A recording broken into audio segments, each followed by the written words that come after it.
I went to Europe on a trip a couple years ago now, and I saw some of the armor there and was just really intrigued with the technology and how they put it together.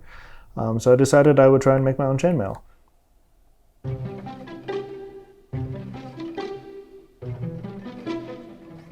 What I start with is just pre-made little aluminum rings. And these, you can use any kind of metal, but I use aluminum. So we'll go ahead and we'll take these rings, and then we will close 4 of them. You need 2 pairs of pliers for this.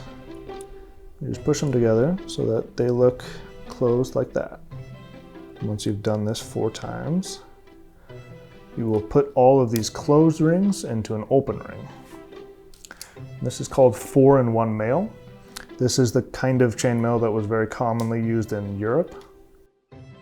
So when you finish, you're going to get one piece that looks like this. And what you do is once you have a couple of these, you're going to place them together to look something like this.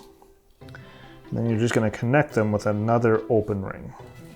So chainmail is a very old style of armor. I don't know if they actually know when it first was sort of created. I think that's something that's kind of up for debate. But it was certainly around as early as the Roman times. They would typically wear basically full body chainmail. So they'd have a large piece covering their torso and their arms, and then kind of a chainmail helmet, sort of like a hood of chainmail.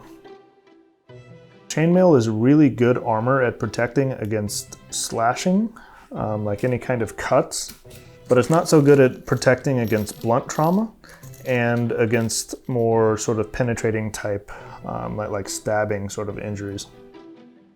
Long term, I would love to actually get a really nice suit of armor, and I would love to learn how to joust one day. Pretty hard to find a jousting league, but there are some here in the US, and I think it'd be super fun to learn. It's probably taken me, I want to say something like 400 or 500 hours to get this much. This is what she looks like.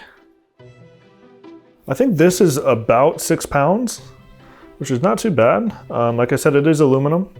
Typically, full suits of plate armor would be something between 60, 70 pounds, somewhere around there.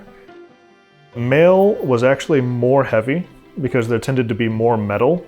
So I think it was around 70 or 80 pounds typically for a full suit of chainmail.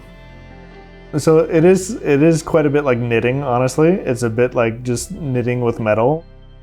Maybe I'll make a good grandma one day.